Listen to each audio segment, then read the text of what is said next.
بسم الله الرحمن الرحيم، والصلاة والسلام على أشرف المرسلين. اليوم نتناول الألغاز التي أحاطت بصفقات وتعاقدات القوات الجوية المصرية على إحدى مقاتلات الصف الأول بشكل جعلنا عاجزين عن تحديد فرص نجاح أو فشل أي من هذه الصفقات، وازداد الأمر تعقيدا وغموضا يوما بعد يوم. وفي حلقة اليوم نقدم تقييم للموقف عن كل الصفقات الجوية المصرية المنتظرة مع الولايات المتحدة الأمريكية وروسيا وفرنسا وإيطاليا، وفرصها ما بين النجاح أو بلوغ الفشل التام.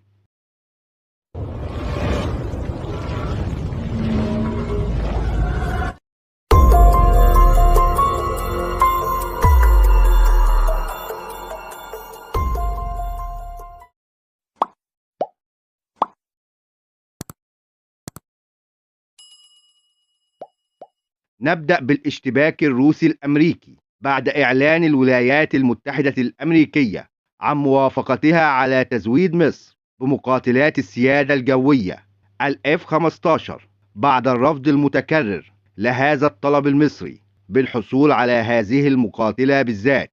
وهنا بدأت الأوراق في الاختلاط داخل ملف الصفقات المصرية الجوية مع روسيا والولايات المتحدة الأمريكية. فصفقة مقاتلات ال F-15 لا أحد يعرف تفاصيلها مثل أعداد المقاتلات أو الإصدار، بل ولا أحد يعلم إن كان الأمر قد تحول إلى صفقة قائمة أو حتى عملية بيع محتملة، في غياب تأكيد تقديم مصر طلب تعاقد إلى الولايات المتحدة بعد الحديث عن رفض مصر القيود الأمريكية المفروضة على هذه الصفقة، وتشمل المواصفات والتسليح وطريقة الاستخدام بل وقواعد تمركز المقاتلات.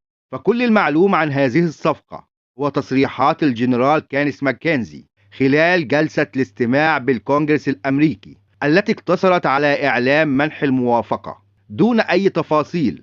بعدها ظهرت أخبار كثيرة لكن غير رسمية تقول أن صفقة مقاتلات ال F-15 هي بديلة عن صفقة مقاتلات السوخوي 35 مع الروس. كذلك كان هناك حديث عن محاولات إسرائيلية حقيقية من أجل تمرير الصفقة الأمريكية إلى مصر. وعلى الجانب الآخر صفقة مقاتلات السوخوي 35 المصرية الموقعة نهاية العام 2018 اختلطت هي الأخرى أوراقها في ظل سعي الولايات المتحدة الأمريكية وإسرائيل إلى إثناء مصر عن هذه الصفقة وإلغاؤها في مقابل تزويدها بالإف 15 بعد عقود من رفضهم تزويد مصر بهذه المقاتلة، حتى وإن اضطروا إلى قبول أغلب المطالب المصرية والتي تشمل إصدار المقاتلة وتسليحها والتجهيزات المطلوبة. وهنا يظهر جليا مسألة استحالة جمع مصر بين المقاتلتين، حيث تعرض الولايات المتحدة الأمريكية الإف 15 كبديل عن السوخوي 35 في ظل غموض يحاصر موقف استلام مصر المقاتلات الروسية، أو حتى تفسير الأسباب وراء تأخير هذا الاستلام. كذلك حقيقة الأخبار عن حصول إيران على مقاتلات الصفقة المصرية. وكل هذا الجدال لن يحسم إلا بإعلان رسمي من قبل روسيا أو مصر أو كلا الطرفين عن حقيقة الموقف.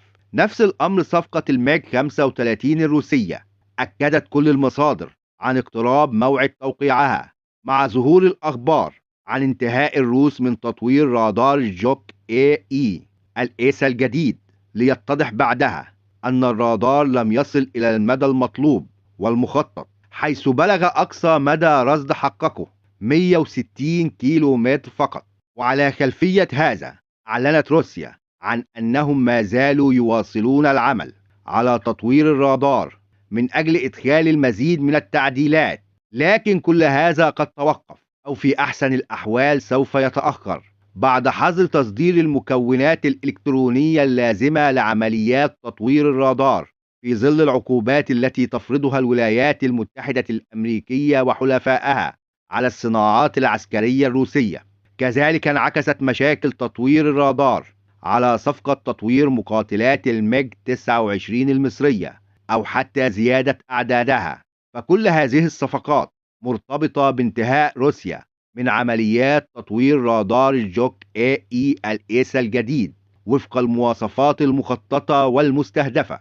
كذلك مع الحديث عن انفراجة في العلاقات بين مصر والولايات المتحدة الأمريكية فيما يخص الصفقات العسكرية، والتي قد تكون المفتاح لعقد صفقة تطوير أسطول مصر من مقاتلات ال F-16 واستمرارها داخل الخدمة، وبالتالي عدم الحاجة إلى زيادة أعداد مقاتلات الميج 29 العاملة داخل القوات الجوية المصرية، خصوصا لو شمل هذا التطوير الإفراج عن صاروخ الإمرام وبعض الذخائر الإضافية. هذا بالنسبة للتشابك في الصفقات الجوية المصرية مع الولايات المتحدة الأمريكية وروسيا، والذي وصل بهذه الصفقات إلى حالة من الشلل التام قد تؤدي إلى وصولها مرحلة الفشل.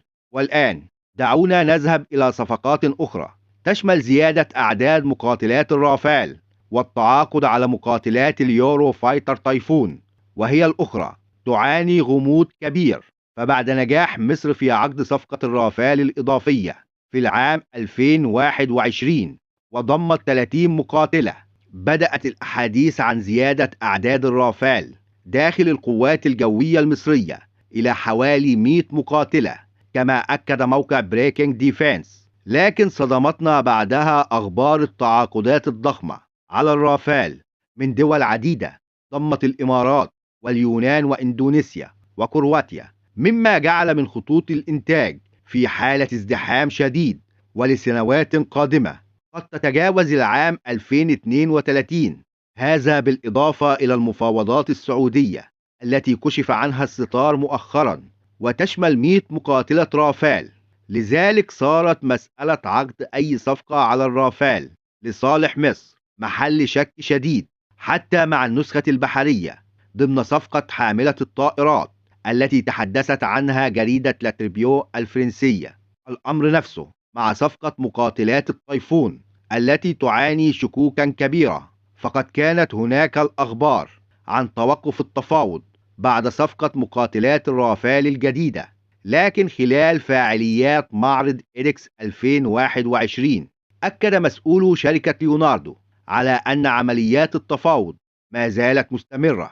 كذلك أثناء قمة المناخ في شرم الشيخ تناولت المصادر اقتراب حسم الصفقة بعد منح رئيسة الوزراء الإيطالية الجديدة موافقة الحكومة الإيطالية عليها.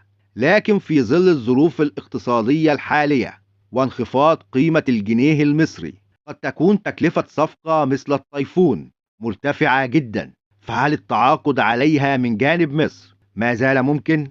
أعتقد أن هذا الأمر بات صعب، خصوصا بعد التأكد من تواجد صاروخ الميتيور على مقاتلات الرافال المصرية ضمن الصفقة الجديدة، وبالتالي قدرتها على أداء مهام القتال والسيادة الجوية بشكل فعال. لكل هذا باتت صفقات القوات الجوية المصرية القادمة غير مؤكدة في ظل اختلاط الأوراق. فهل تختار مصر ال F-15 وتقوم بإلغاء السوخوي 35 أم يحدث العكس؟ وهل تزيد مصر من أعداد الميج 29 وتطورها مع روسيا، أم تفضل على هذا الولايات المتحدة وتطوير ال F-16 مع الحصول على الإمرام ومقاتلات ال F-15؟